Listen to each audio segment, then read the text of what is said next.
warahatu ruhi roja kurbikum wa azmi wa qasdi ilaikum dawam warahatu ruhi roja kurbikum wa azmi wa qasdi ilaikum dawam. Assalamualaikum warahmatullahi wabarakatuh. Innal hamdalillah nahmaduhu wa nasta'inuhu wa nastaghfiruh wa na'udzu billahi min syururi anfusina wa min sayyiati a'malina. May yahdihillahu fala mudhillalah wa may yudlilhu fala hadiyalah. Amma ba'd. Dewan Hakim yang arif dan bijaksana, sahabat seiman dan setakwa, serta seluruh masyarakat Indonesia dimanapun Anda berada yang dirahmati oleh Allah Subhanahu wa Ta'ala. Resolusi Nahdlatul Ulama tentang jihad fisabilillah yang dikumandangkan untuk mempertahankan agama dan kedaulatan Republik Indonesia merdeka menurut hukum Islam merupakan kewajiban bagi seluruh umat Islam. Mengingat Belanda, dalam hal ini Nica dan Jepang, telah melakukan banyak kejahatan, kekerasan, dan penindasan yang mengganggu ketentraman umum. Maka dari itu hadirin, resolusi jihad 22 Oktober yang dikumandangkan oleh Kiai Haji Hasyim Asy'ari memantik semangat para santri dan ulama untuk gotong royong melawan kembalinya penjajahan. Itu dahulu. Lalu bagaimana dengan Indonesia yang sekarang? Sekarang Indonesia juga sedang dijajah loh Pak, Bu. Oleh apa?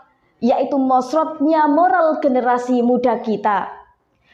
Badan Pusat Statistik tahun 2020 mengatakan bahwa kenakalan remaja meningkat 10% setiap tahunnya.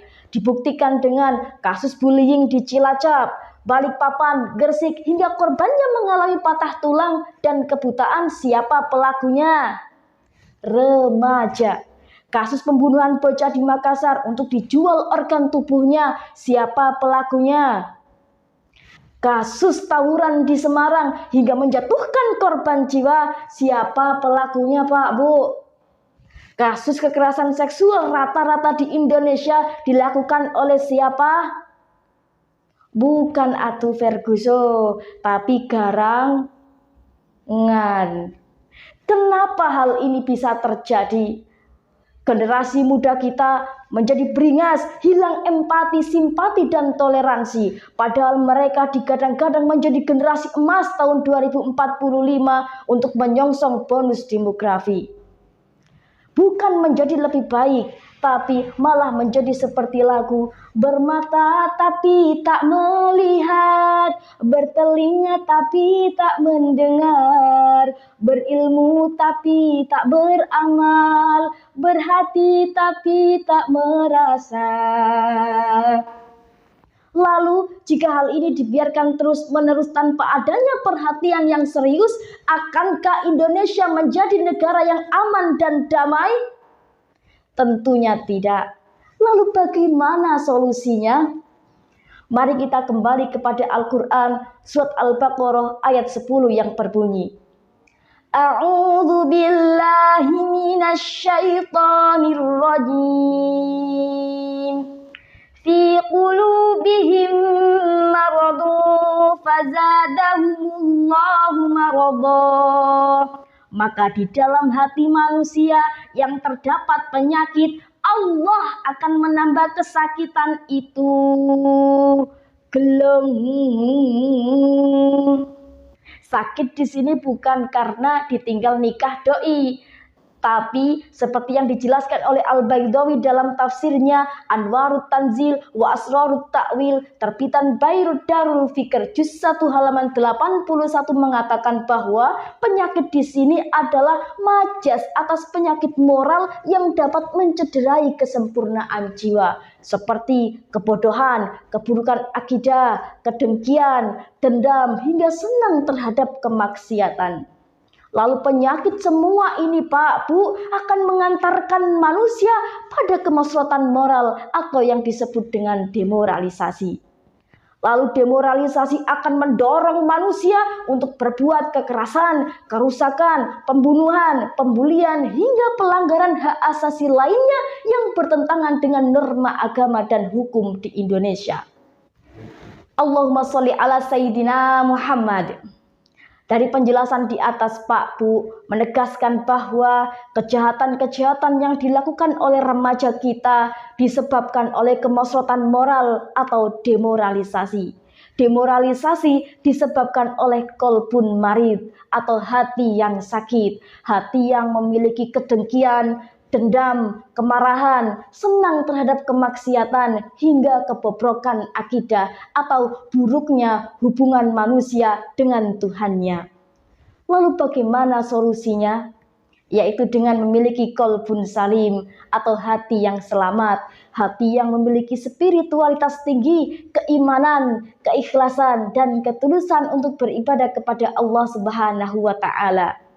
Karena dengannya manusia dapat berpikir untuk menolak segala hal yang bertentangan dengan kebenaran. Dari sini dapat disimpulkan hadirin, jika dahulu resolusi jihad Kiai Haji Hasyim Asy'ari digaungkan karena ada serangan fisik, maka melawan demoralisasi atau kemerosotan moral remaja merupakan jihad fisabilillah di masa sekarang.